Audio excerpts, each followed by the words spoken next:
So we're going to do an interview format. That's what we decided. Okay.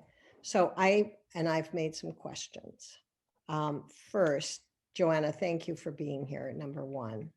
And number two, I wanted to ask you about the concept that you developed back in the 80s called nuclear guardianship. And can you elaborate on it and tell us how you think we might be able to keep it in the forefront of our minds as we do our work? Well, this one, it dates from a moment totally started. I know I can practically remember the afternoon. I was at Greenham Common, which was an all-women's peace camp in the UK, surrounding the Royal Air Force Base, where Reagan administration had installed nuclear warheads and nuclear equipped planes. And and it was happened to be actually on the day, that first day that the local bailiffs had tried to evict the women. And it was an amazing scene. They were the women, I'd never seen such a modeling of women's courage and feisty. They would be singing to each other over the heads of the uniformed police, and who were very rough with them, very rough.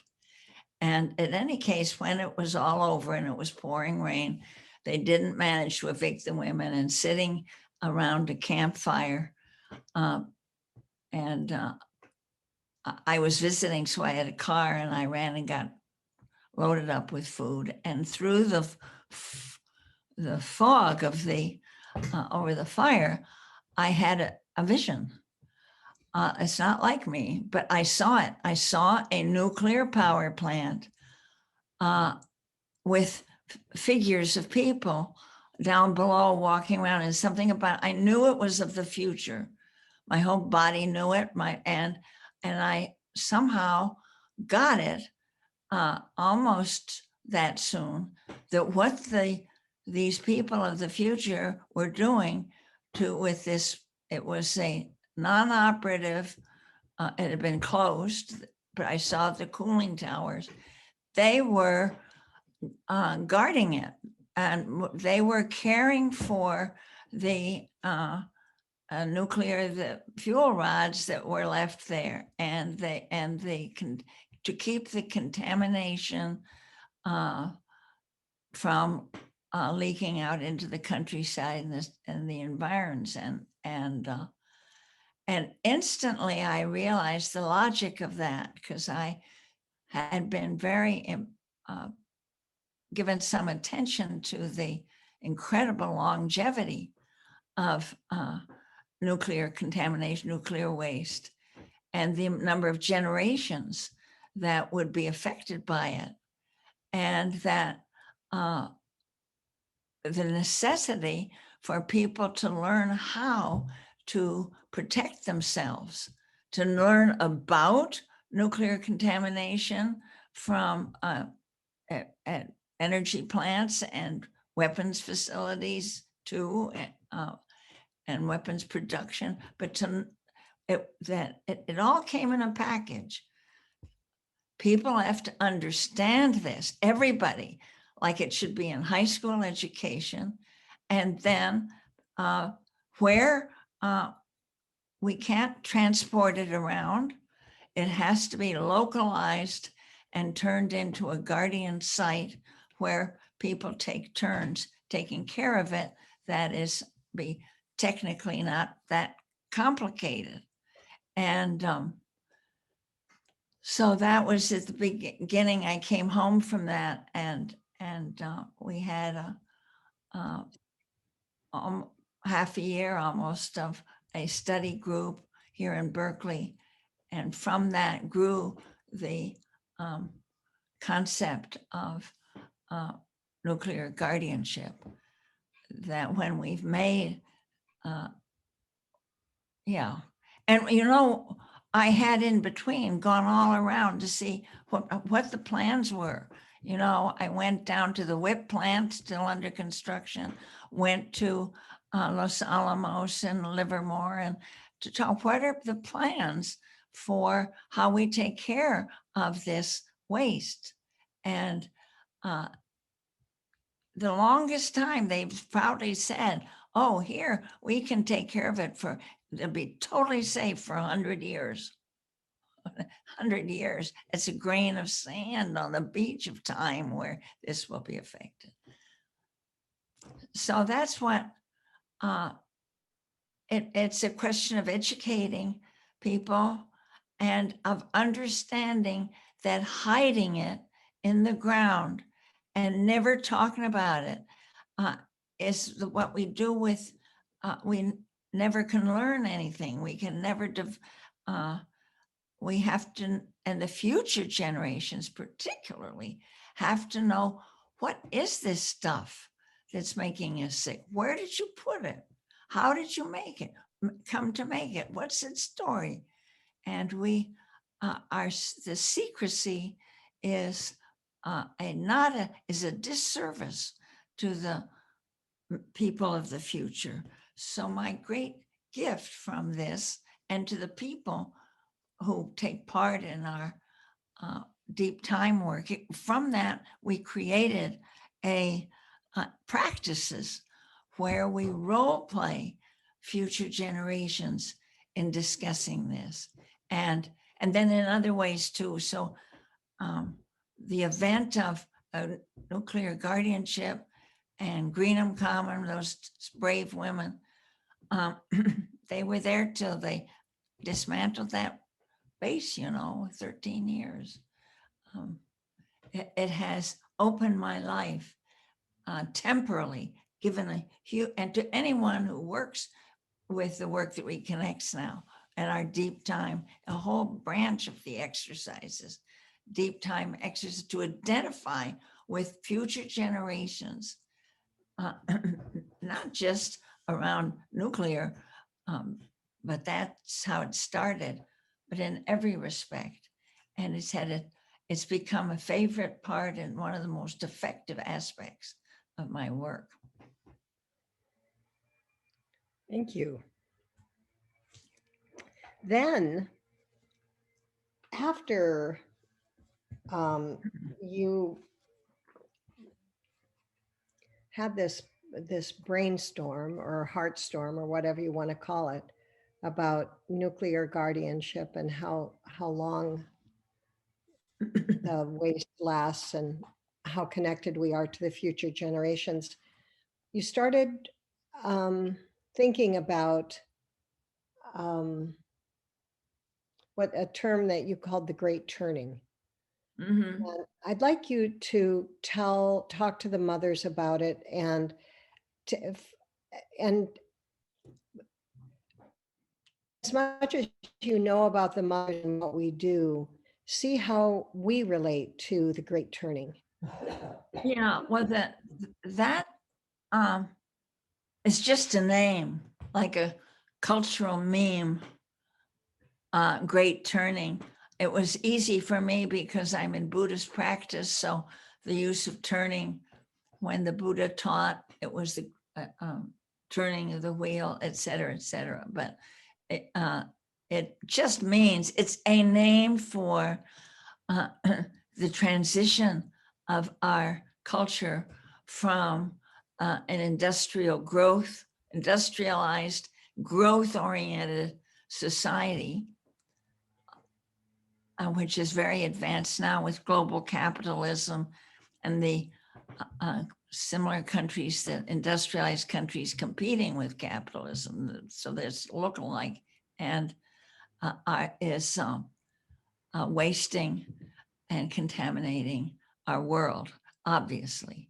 And so that, but life wants to go on, and a revolution is underway, and it is of the same magnitude as the agricultural revolution 10,000 years ago, and also the industrial revolution coming out of the North Atlantic slave trade and colonialism in just 300 or so years ago.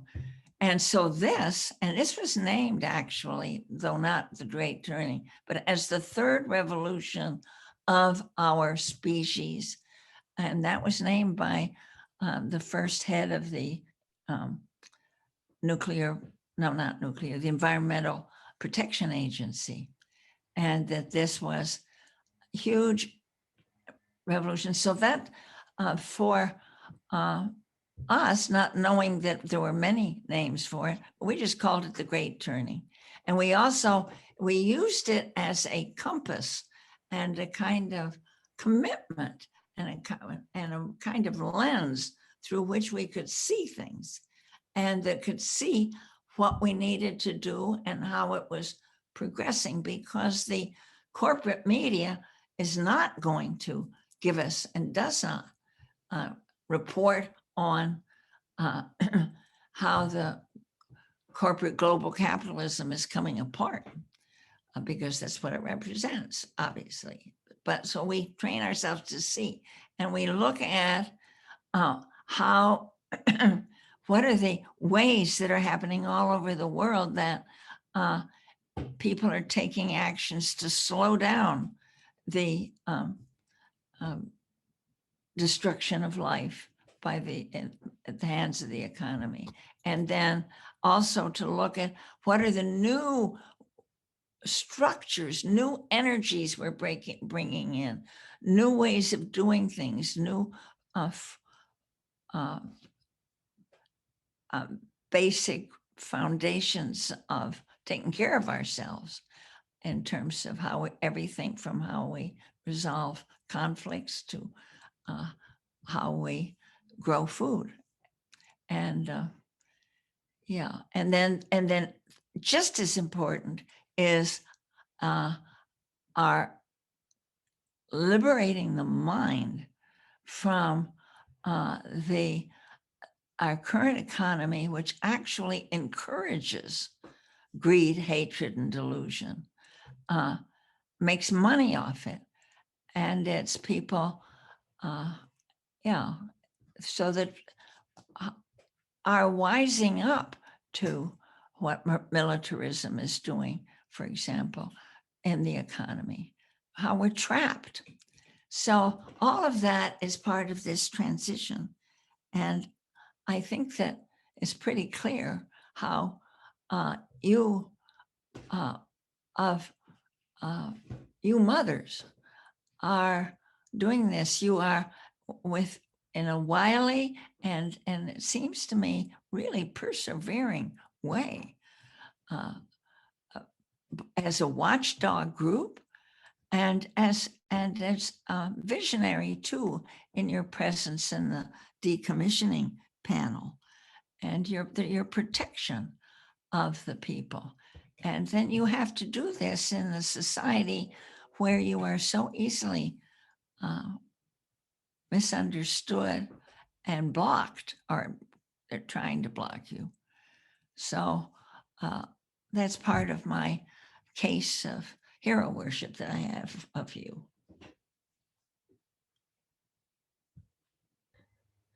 Thank you. Okay.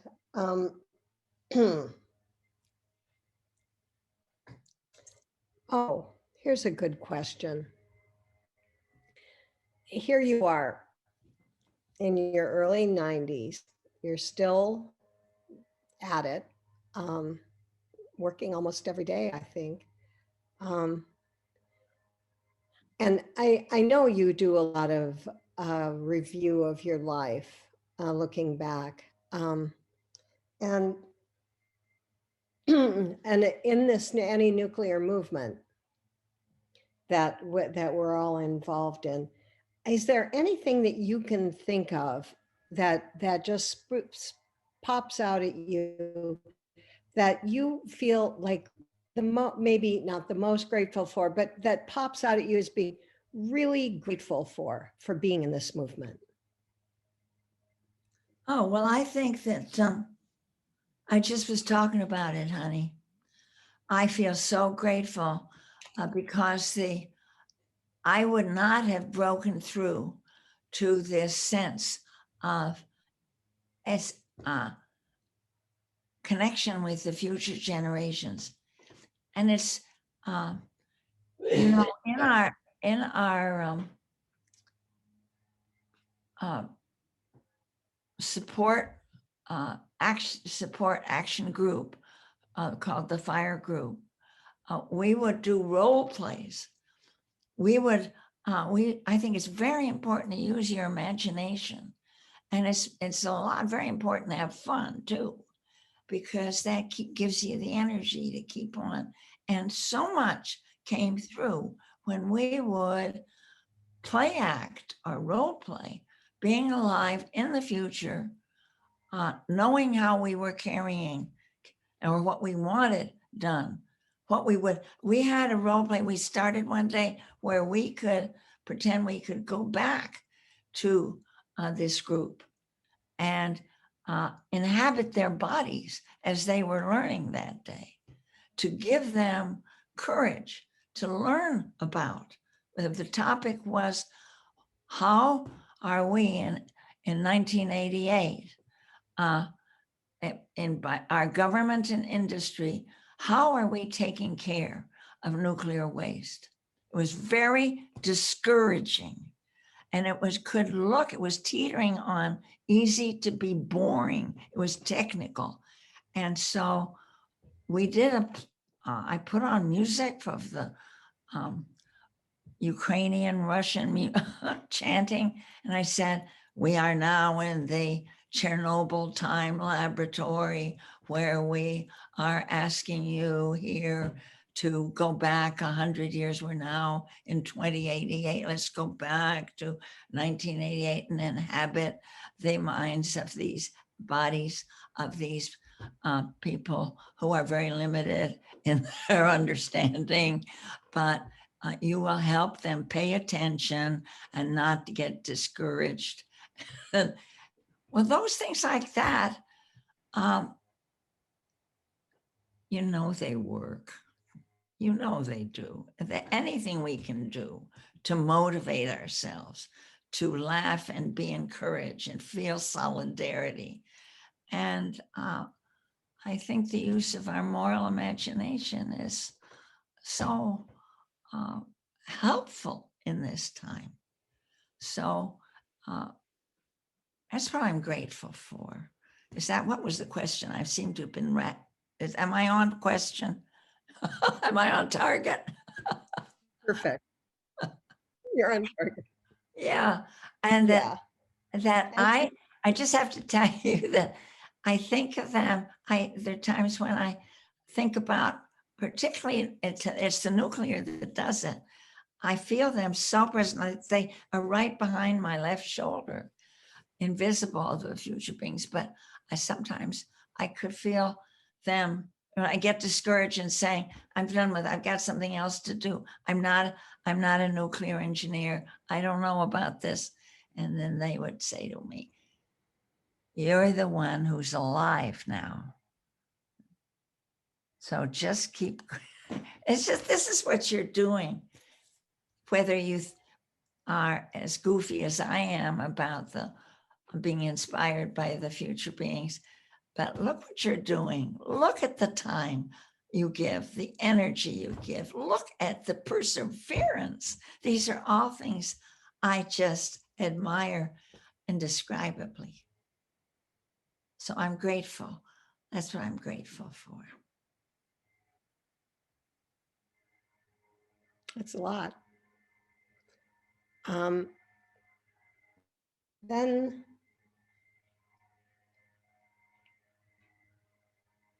I have, I don't know if you want to, you can answer this question or not. But I was thinking about what keeps you awake at night? Yeah, well, That's why it doesn't, the only reason it doesn't, and I've learned to take melatonin with that. I need encouragement. No, I think it's a miracle that we haven't used warhead, fired a warhead, a missile with either by mistake or malice or yeah, to take the attention off yourself. I think it's amazing. I think we must have angels. So that keeps me, and I'm very worried about the storage pools, that how they need electricity. And so they have, you know, your, what do you call them, extra generators that can kick in when the electricity fails. And I think we must be feeling, I think I've been agitating with people who are doing a lot of conjecture about the collapse of our economy, people in deep, what they call deep adaptation work. I say, I want you to be thinking about the storage pools and using the time we have now to put solar around them so that we don't have in the 400 some nuclear power plants around the world, ghastly explosions and detonations from their storage pools. Yeah, so that worries me. Was that the question? Yeah. You can see that I have a short memory, but then that's what happens. Wait till you get to be in your 92nd year.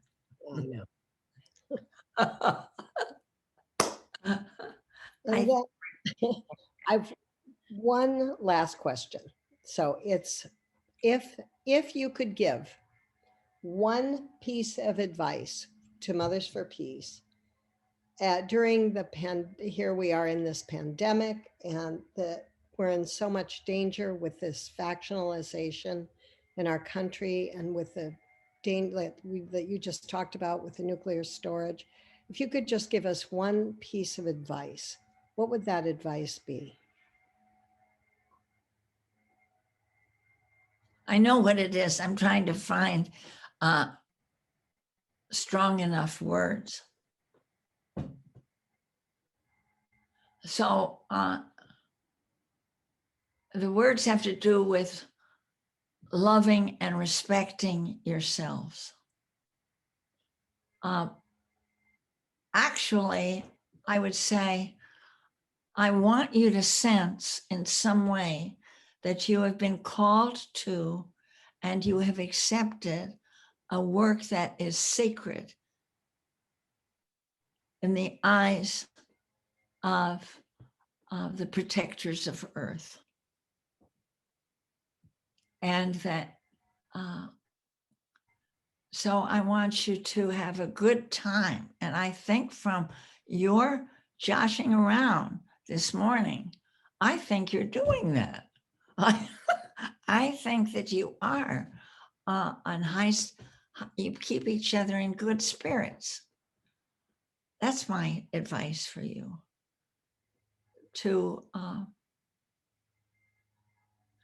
And I want you to know how much the beings of the future and of all species bow to you, are grateful for your existence, your smarts, your perseverance, your ornery refusal to give up. So I thank you. I'm so glad to have a chance to say that. Thank you. Thank you. Thank you. And now let's have questions, okay? Just for a little while, if you don't mind. Sure, Okay. if you have the time. We have the time. Okay, so Well, let's take a stack. So I saw, let me see. Um, Sherry and who else? So we'll start with Sherry. Okay, I'm on, right? You can hear me? Yes. Yeah. I have been reading the book Sapiens, and I Uh-huh. wonder if you have read that No, because I have not. Do you recommend? Fabulous. very, very highly. Oh, He talks, it's a brief history of the sapiens, of Homo sapiens. And he talks about this species that we are has been very damaging to the rest of the earth throughout history. That the Homo sapiens are the ones that have kind of killed off some of the other Homo people that are humans, and all throughout history have been a destructive force. And it goes along with what you are saying. The only difference is when you talk about this being the third evolution, according to that guy, evolution. this would be the fourth evolution. Is that the word? Revolution. Revel. That's the terms they use.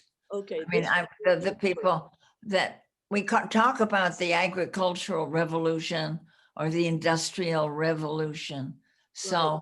that's why I pick up on, but in other words, it's a shift that is, changes everything.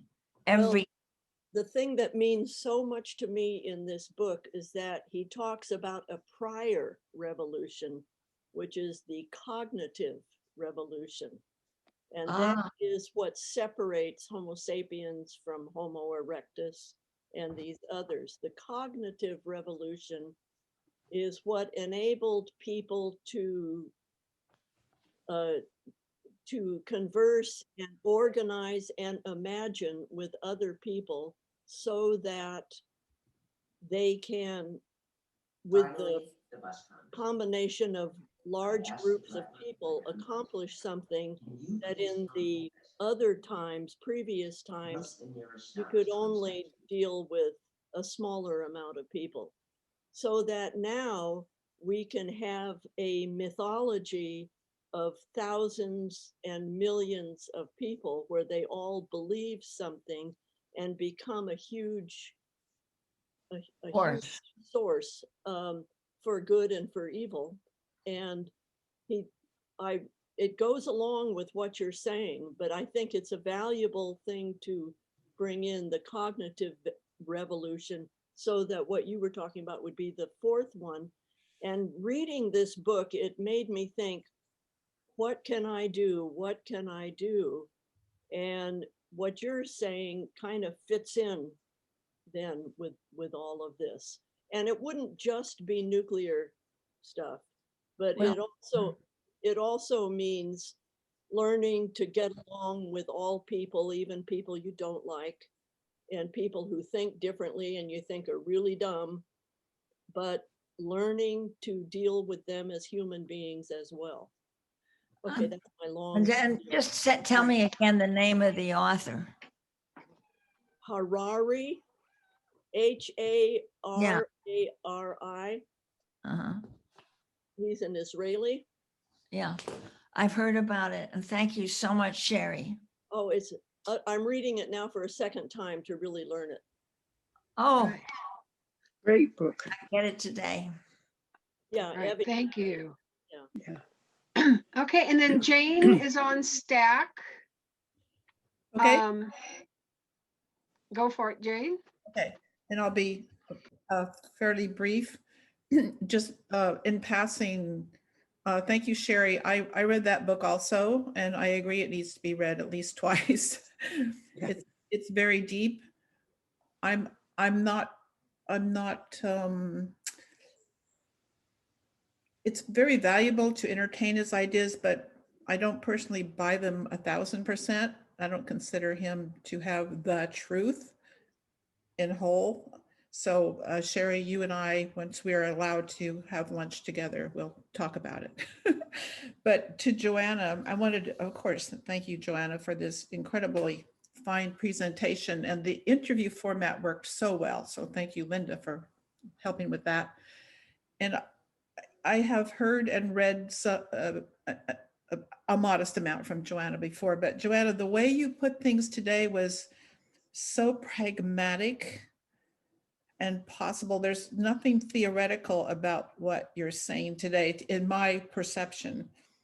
Whereas in the past, I have kind of thought you were thinking in ideal terms, a little bit theoretical, but I realized that I was wrong. Now it's so practical, and thank you for encouraging us to continue to take care of ourselves and each other, because that is fundamental. You can't help the world. You can't slow down destruction. You can't put your case for taking care of mankind. You can't do that unless you are a whole person. And we do that. We do support each other. We all get discouraged and down and overwhelmed at times. And we all know that the mothers are here for each other. And I've been helped many times by my friends in this group. And now and then I give them really good advice. And then I think, oh, what did you just say to that person? Okay, say it to yourself. You got to do the same thing. Thank you again, Joanna. This is so valuable. It was lovely to hear a couple of you speak of the workshop we that did with my husband and me. Do you know that was the last workshop of his life? Wow. He died about a week later. We did know that. It was so tragic. It's so tragic. I'm sure you still feel your loss immensely. Well, but I don't think it was, he lived longer than his brothers and father and grandfather all had heart disease. And he lived 13 years longer, and he exited away in high style, just like That's he lived. important.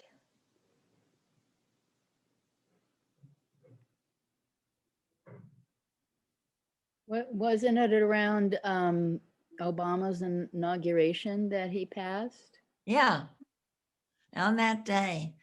And he had been,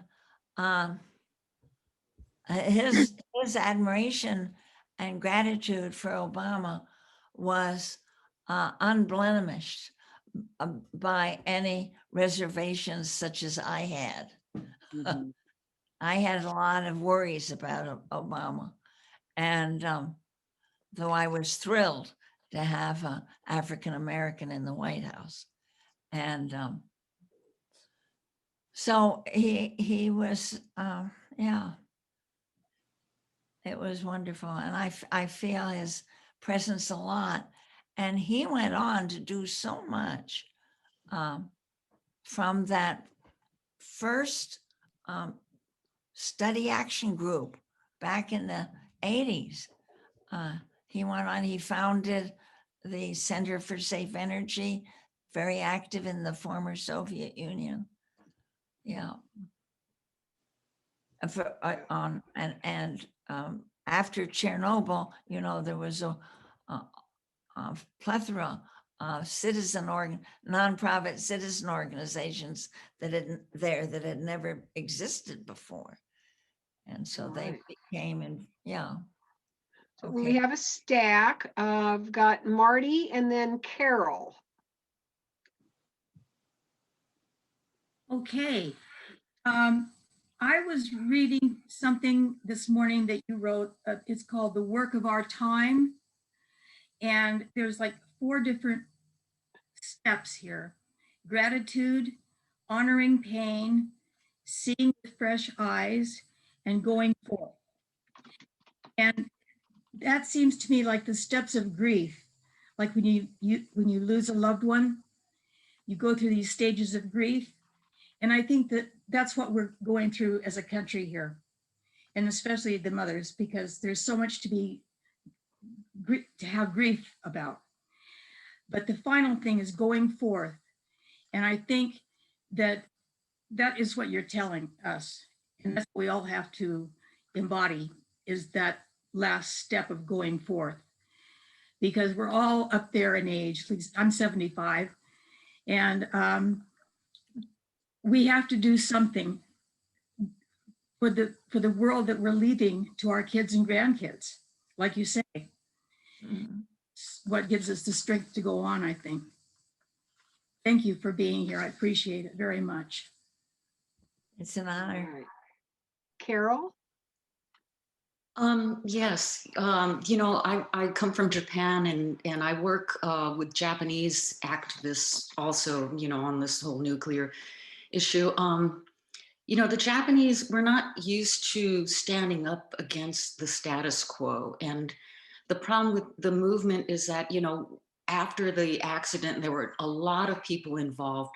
But then, as the years go by, they just tire out. And the bigger problem is that the government and big business, and I'm sure it's that way to a certain extent here in the United States, there is no love for the people. There's a love for money, the economy, and some kind of weird kind of nationalism. But so I was wondering if you had any advice for us and how to keep the momentum going and how to work. I don't want to say against, but how to work so that effectively against the government and the big businesses that continue to not look after the health of the citizens. Oh, I know. I've been shocked by what the government policies have been, sharing the waste, or what were sharing the danger and doing, and their cruelty to me, to the people from the area, and the way that the evacuees, and they're forced to return, that whole policy. I've had, I feel very close to that because the work that I do, the work that reconnects, has been, I had a new shot in the arm over there. It was one of the first places I went in 1985. And that now again, there's